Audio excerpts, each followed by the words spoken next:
Hola, ¿qué tal? Muy buenas noches. Mi nombre es Carla Yareli Viveros Jacobo y el día de hoy vamos a analizar un artículo que se llama Calendario de Inicio Sexual en México. Es publicado Gadget y Gutiérrez y bueno, este artículo fue publicado en el 2014. Como pueden ver, vamos a responder 6 preguntas sobre el artículo. Vamos a empezar sobre qué prueba estadística usaron.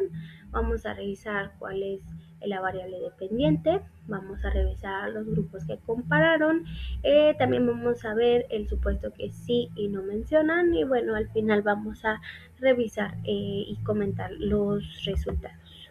Vamos a iniciar con la primera pregunta, que sería: ¿qué prueba de diferencias utilizan él y los autores del artículo? Ok, bueno, para responder esta pregunta, como pueden observar, ahí es claro la prueba T, que es de diferencias de medidas. Bueno, ¿por qué esta prueba y por qué no otra?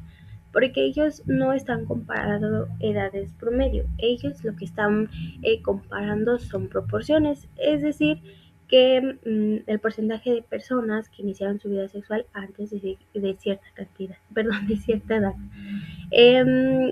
Bueno, gracias a que sus muestras eran bastante grandes, el teorema del límite central pues les permite asumir que esas proporciones se comportan como una distribución normal y pues ahí es donde la prueba T es bastante válida.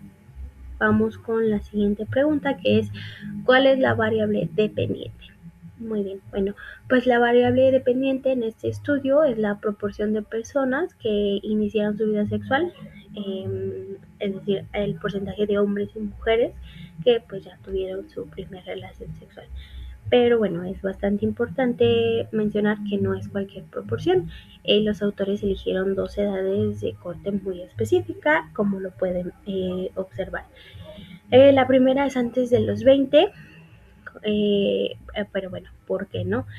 Porque investigaciones previas mostraron que pues más de la mitad de la población mexicana tiene su debut sexual entre los 18 y los 19 años, así que pues esta edad nos da una buena fotografía del comportamiento general del país.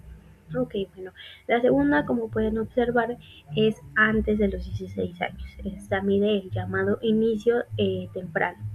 Pero ¿por qué 16 y no 14 o 15? Bueno, porque en México el primer cuartil de la población, es decir, el 25% más joven, inicia su vida sexual entre los 16 y los 17 años. Entonces, antes de los 16 años, pues se considera temprano en nuestro contexto. Bueno, en resumen, la variable dependiente no es una edad promedio, sino 2 proporciones: la de quienes inician antes de los 20 y las de quienes inician antes de los 16. Vamos con la siguiente pregunta, que es: ¿cuáles son los grupos de comparación? Ok, los autores construyeron 2 tipos de grupos de comparación para responder esta pregunta. El primer tipo es la comparación entre cortes de nacimiento, es decir, entre diferentes generaciones. Por ejemplo, compararon a las personas nacidas entre 1963 y 1970 con las nacidas entre 1971 y 1980, y bueno, también las nacidas entre 1981 y 1990. Pero ¿por qué, verdad? Bueno, para ver si las generaciones más jóvenes están iniciando su vida sexual a una edad diferente que las mayores. Y bueno, esto que nos permite pues analizar tendencias en el tiempo. Ok, bueno, en el segundo tipo de comparación es entre distintas encuestas nacionales. Utilizaron 4. La primera es la ENSA 2000, la ENSANUT 2012, la ENJUVE 2010 y la ENADIT 2009. Ok, bueno, esto pues nos permite ver si los resultados son consistentes independientemente de la fuente de datos. o bueno, o si por el contrario la forma de preguntar o el contexto de cada encuesta pues afecta a las respuestas. Bueno, es bastante importante señalar que todos los grupos que comparan cumplen una condición. Son personas que ya superaron la edad de interés, ya sea 20 años o 16 años, según lo que estén midiendo. Así se aseguran de que la mayoría de esa población pues ya tuvo la oportunidad de vivir el evento que están estudiando. O sea, en resumen, comparan generaciones por un lado y encuestas por el otro. Ok, bueno, ¿qué supuestos estadísticos debe satisfacer la prueba que mencionan en el artículo? Ok, bueno, esta es una pregunta bastante técnica, pero vamos a intentarla hacerla sencilla. Bueno, los autores mencionan un supuesto estadístico que deben cumplir para que su prueba T sea válida. Este supuesto es el teorema del límite central. Y bueno, ¿qué nos dice este teorema? En palabras simples, cuando trabajamos con muestras bastante grandes, aunque los datos sean originales, no sean perfectamente normales, las proporciones o promedios que calculamos se comportan como si vinieran de una distribución normal. ¿Y por qué es importante esto? Porque la prueba T que ellos utilizan requieren que los datos tengan una distribución normal.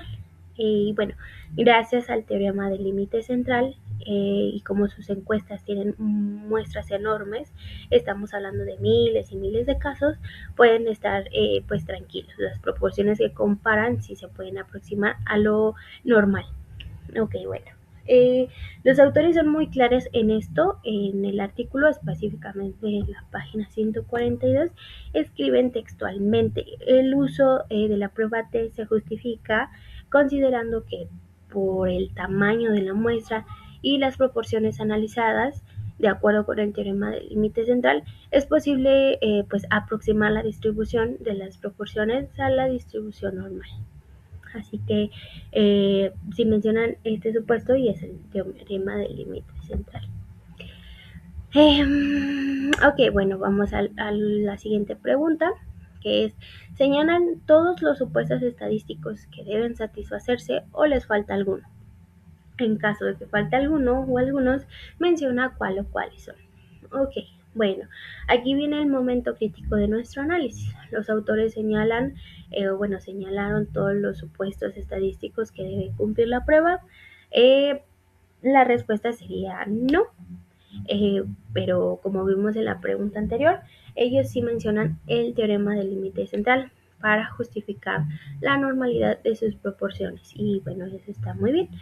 Pero falta mencionar un poquito, o bueno, aclarar que sea más claro un supuesto que sería la homogeneidad de varianzas, que también es llamada igualdad de varianzas. Ok, bueno. Pero, ¿qué significa esto? Para usar la prueba T tradicional, necesitamos que la variabilidad o dispersión de los datos sea similar en los dos grupos que estamos comparando. Por ejemplo, si comparamos hombres y mujeres o un cohorte joven con un mayor, la prueba T asume que la variabilidad en las respuestas es parecida entre estos grupos. Y si no son parecidas, pues el resultado de la prueba podría ser incorrecto. Podemos encontrar diferencias significativas donde no las hay o encontrarlas donde sí hay. Bueno, vamos con la siguiente pregunta, que sería, perdón, ya vamos a llegar a los resultados que se obtuvieron. Bueno, así resumiendo, los autores encontraron tres resultados que podrían ser claves. El primero, que es la proporción que inicia antes de los 20 años, aumentó un poco en las generaciones más jóvenes. El segundo, como pueden ver, es antes de los 16 años. La proporción que inicia antes de los 16 años no cambió. Este es el hallazgo más importante. No hay más jóvenes teniendo relaciones a edades muy, muy tempranas. El último, que sería el tercero, es que hay diferencias entre encuestas. Por ejemplo, en mujeres jóvenes una encuesta reporta 53 y en otras 66. Entonces, lo que muestra la forma de preguntar, pues influye mucho. Ok, bueno, en conclusión, para esta diapositiva podría decir que el inicio sexual en México se adelanta, pero muy leve. Ok, bueno, vamos a pues cerrar con esta presentación y pues nada, para cerrar este artículo, pues me gustó bastante porque no nada más nos dice si los jóvenes empiezan antes o no, ¿verdad? También nos enseña cosas pues de lo que estamos estudiando. Por ejemplo, cómo elegir bien la variable. No usaron el promedio, usaron proporciones. Y bueno, eso tiene sentido porque si no, excluyes a los que nunca han tenido relaciones. Entonces, también vimos que usaron la prueba T y checaron un supuesto, el del teorema del límite central, pero de otro supuesto, el de varianzas iguales. Entonces, él fue lo que faltó, ¿verdad? Entonces, hay que tener cuidado, no digo que esté mal, sino nada más que pues no lo aclararon, o bueno, no fue bastante claro, al menos para mí, y eso es algo que nosotros debemos de revisar. Bueno, al final compararon varias encuestas y los resultados no eran iguales, entonces eso nos muestra que los datos no son una verdad absoluta, depende de cómo preguntes. Eso sería todo de mi parte y bueno, muchas gracias por ver. Buenas noches y hasta luego.